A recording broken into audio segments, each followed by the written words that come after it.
sitting on the floor up here. Would you come and gather closer to me? Come on up.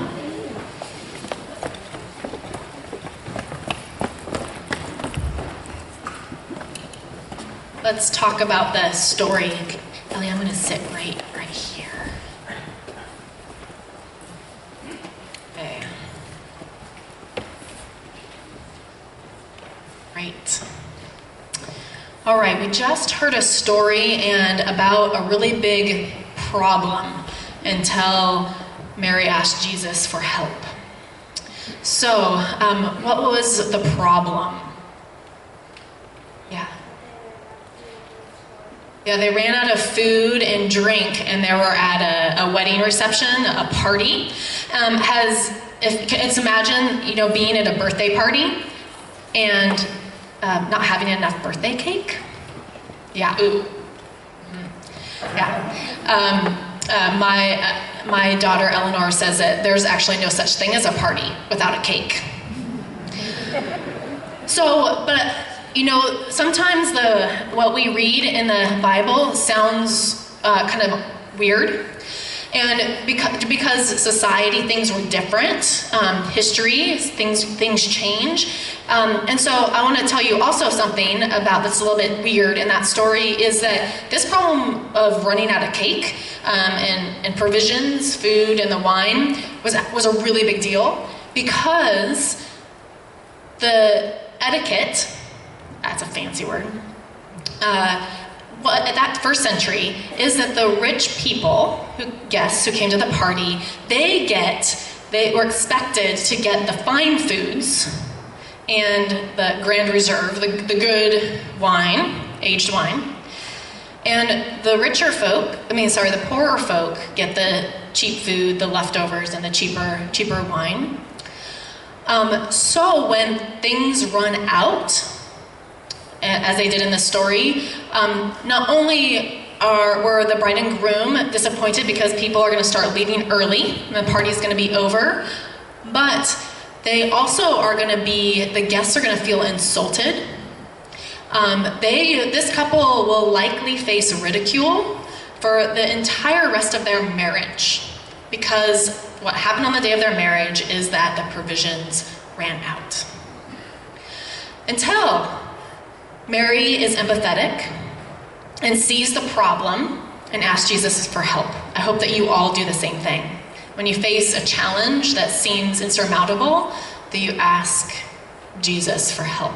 And so Jesus does something. He does a sign, and do you remember what did Jesus do today? This is the first of his miracles. He does something that points to something bigger. But what does he do? What happens with the water? It turns into wine. Right, he turns it into wine. Okay, does anybody know a book series Olivia? Who's Olivia? A pig. Pig. She's the feminine character of what may be more familiar to you as maybe the masculine Curious George. So Olivia has this remarkable curiosity and this awesome self-esteem, which often gets her into trouble. And all of the challenges and trouble, so for instance, getting dressed in the morning, for Olivia, it takes her probably 30 try-on of outfits.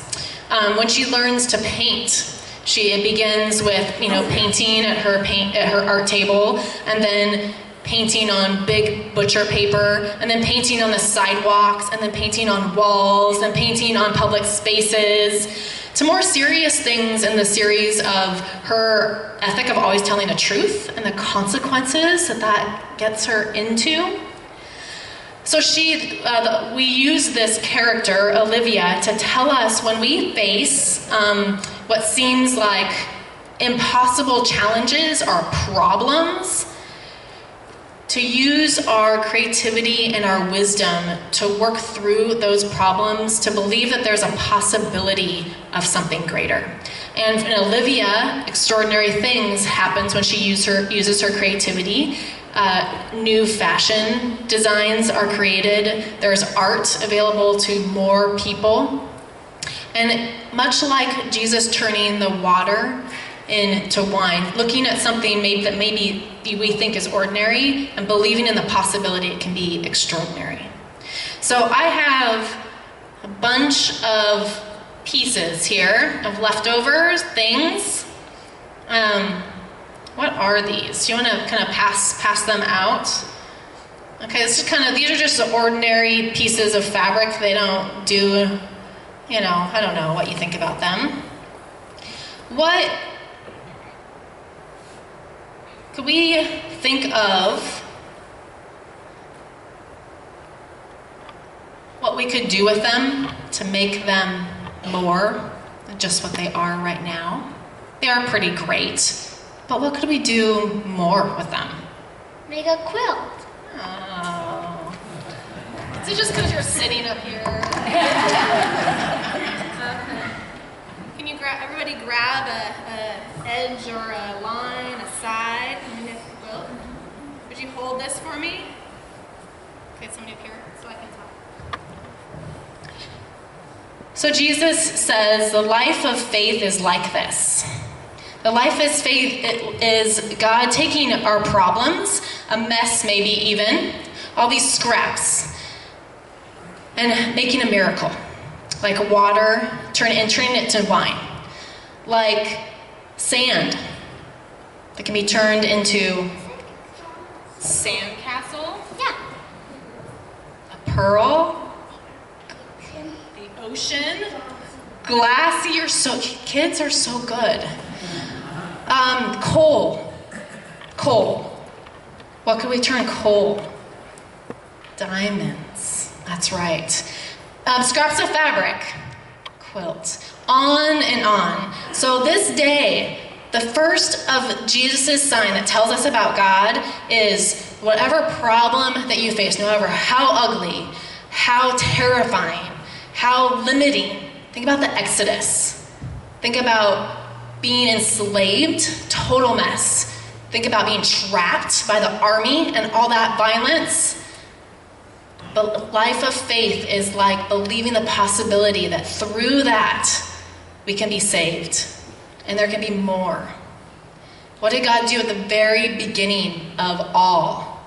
Before God created, there was nothing. It was darkness. It was a total mess. And God used creativity to create life. That's what God does. The work of God is creating more. The fact of every possibility, everything, that there's a possibility of the extraordinary is the work of God. So when you face a problem, no matter what it is, ask Jesus for help. And the life of faith is believing that it can be more. Love does that, and you are all part of that. So let's keep making quilts together and turning ordinary things into things that are extraordinary. Amen.